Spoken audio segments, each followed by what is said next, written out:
It's time for Declare Your Independence with Ernest Hancock.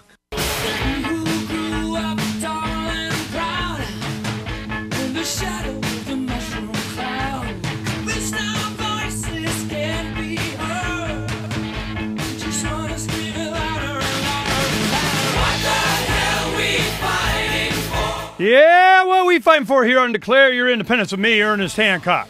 Truth, justice, freedom, American way, whatever. The good stuff. Good stuff. Well, and the one thing that I want to make sure that we focus on in this segment is the Bill of Rights. This is, it was an attempt to make the Constitution of the United States tolerable to the Anti-Federalists. That was their concept.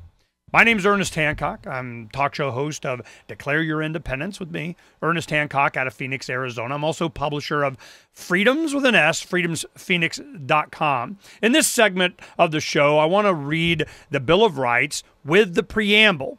A lot of people don't know that it exists. The reason that it is there is because there were so many people that understood that the consolidation of power, even on our own soil, was a central plan that they just as soon not have any part of, because the power of the Constitution gave them the power to tax the individuals, the power to take their land if they said they wanted eminent domain, the power to regulate commerce. So I can understand why they would want some specificity, is that the word? Some specifics about what the government cannot do. So, the Bill of Rights, the first 10 amendments to the Constitution, is ratified by the states December 15th, 1791. Preamble. Congress of the United States begun and held at the city of New York on Wednesday, the 4th of March, 1789. The conventions of a number of the states, having at the time of their adopting the Constitution, expressed a desire, in order to prevent misconstruction or abuse of its powers, that further declaratory and restrictive clauses should be added, and as extending the ground of public confidence in the government will best ensure the beneficent ends of its institution. Resolved by the Senate and House of Representatives of the United States of America, in Congress assembled, 2/3 of both houses concurring, that the following articles be proposed to the legislatures of the several states as amendments to the Constitution of the United States, all or any of which articles, when ratified by 3/4 of the said legislatures, to be valid to all intents and purposes as part of the said Constitution. Now, it goes on to list them, and it goes on to say, in addition to an amendment of the Constitution of the United States of America proposed by Congress and ratified by the legislatures of the several states pursuant to the 5th article of the original Constitution. Now, this was the mechanism by which it could be amended. Now, they submitted more than just these 10. I think a couple were combined, some were dropped, and later added. It had to do with the court system and so on. But the main concept was the United States federal government, created under the United States Constitution, had to have limits on it. And in the original Constitution, it didn't say nothing about any limits. It was, all about the power. The power, the power, the power, the power, the power. And it left it open to general terms to, for the general welfare. What the heck did that mean? At the time, it meant freedom. The general welfare was always meant, it was always in the people's best interest to be left alone, to be free. If you don't define it, if you don't, get it all nice and wrapped up what that means, it means whatever the Supreme Court says it means. What happens when you have the executive and the judicial and the legislative lined up against the rights of the individual? Bad things. They knew this. So they wanted to be specific. The arguments of the day was that if you were to do this and specify certain rights, would that be all that the people had? Is that it? Did you list them all? You get privacy on your email account? So this is, general concepts.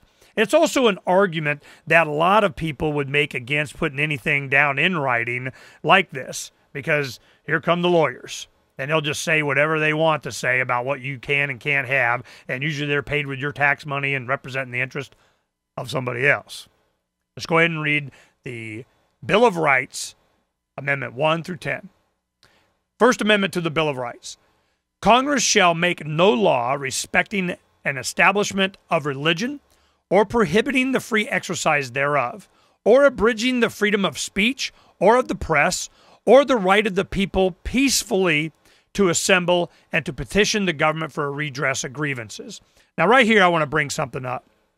I'll do the recording for Chris, off air, but I can't let this go by. Today on Freedom's Phoenix, we have a story about Ray McGovern. Ray McGovern is a CIA analyst. He's one of the guys. He did the report to the president. He said, "Hey, let me tell you what's up." And for years, he thought he knew the truth. There's the truth. I present the truth. This is what's going on. Well, what happens? There's an article that was written by Sibel Edmonds talking about him getting beat up today. Let me go ahead and put this up for you guys. Ray McGovern brutalized and left bleeding. Now, what was happening was Hillary Clinton was giving a speech, and it's all, for the press and cameras and so on. He was there. Let's go ahead and read what happened. I just received the following news, and I am way too upset to write a coherent piece on this. Ray McGovern is a good friend of mine. We live less than 10 miles apart. Together, we have participated in many events and protests. He is one of the most informed, articulate, gentle, peace-loving, and peace-seeking human beings I have ever known. For me, this hits too close to home. My father was similarly brutalized by dictator regimes, and that was only the beginning before it escalated to being tortured and having his toenails pulled out by the state police. Why? He was a doctor, a surgeon with an inquiring mind, and he spoke out whenever he could against dictatorships and for liberties, participating in peaceful demonstrations, encouraging others to rise up for their rights, and reading authors such as Steinbeck, the American author blacklisted here as communist and anarchist, landed him on the list to be punished and pacified. Right now, at this point, all I have to say to those who second-guess our nation's police state status is this: shame on you. As for my irate minority friends over here at Boiling Frogs, please help disseminate this news because the scumbag media won't. Thank you. As Secretary of State, Hillary Clinton gave her speech at George Washington University yesterday, condemning governments that arrest protesters and do not allow free expression. Let me repeat that. This is a stage speech by Hillary Clinton. Yeah, how great and wonderful we are. Okay? Ooh, they so need to be slapped around. As Secretary of State, Hillary Clinton gave her speech at George Washington University yesterday, condemning governments that arrest protesters and do not allow free expression. 71-year-old Ray McGovern was grabbed from the audience in plain view of her by police and an unidentified official in plain clothes. He was left bleeding and brutalized in jail. We're going to talk about it more, what's going on right now. We're trying to schedule Ray right now. We'll be right back.